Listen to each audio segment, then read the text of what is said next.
সম্পূর্ণ ভিডিওটি দেখলে আপনিও পারবেন আপনার ছাদ বাগান বা বারান্দা বাগানে আদা চাষ করতে। প্রথমেই নিয়ে নিচ্ছি মাটি, তার সাথে সামান্য জৈব সার আর সমপরিমাণে মোটা বালি। নিয়ে নিয়েছি একটা ছিদ্রযুক্ত বালতি, আর নিচ দিয়ে যেন পানিটা বের হয়ে যায় এই জন্য দিয়ে দিয়েছি কিছুটা মোটা বালি। তার উপরে দিয়ে দিলাম যে মিডিয়াটা তৈরি করলাম সেই মিডিয়াটা। বাজার থেকে ২৫০ গ্রাম আদা নিয়ে এসেছি, আর সেই আদাতে ছোট ছোট কুশি আছে। আপনারাও যখন কিনবেন অবশ্যই খেয়াল রাখবেন এরকম ছোট ছোট কুশি যেন থাকে। এরপর এই আদাগুলো আমি ছোট ছোট টুকরো করে নিচ্ছি। এতে করে বিভিন্ন পাত্রে আলাদা করে লাগানো যাবে। চাইলে একসাথে সম্পূর্ণটাও লাগাতে পারেন, তাতে ফলন কম হবে। আর ছোট করে লাগালে ফলন বেশি হবে।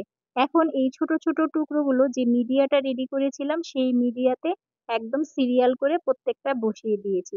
বসানোর পরে পানি দিয়ে দিলাম। পানি দিয়ে সম্পূর্ণ মাটিটা একদম ভিজিয়ে দিব।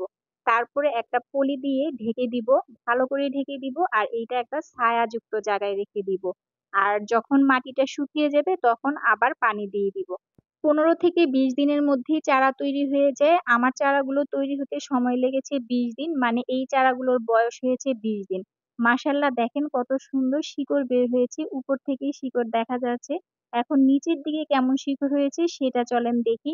মাশাআল্লাহ, খুব সুন্দর শিকড় বের হয়েছে, আপনারাই নিজেরাই সেটা দেখেন যে কত সুন্দর শিকড় এসেছে। এই যে দেখেন কত সুন্দর হয়েছে।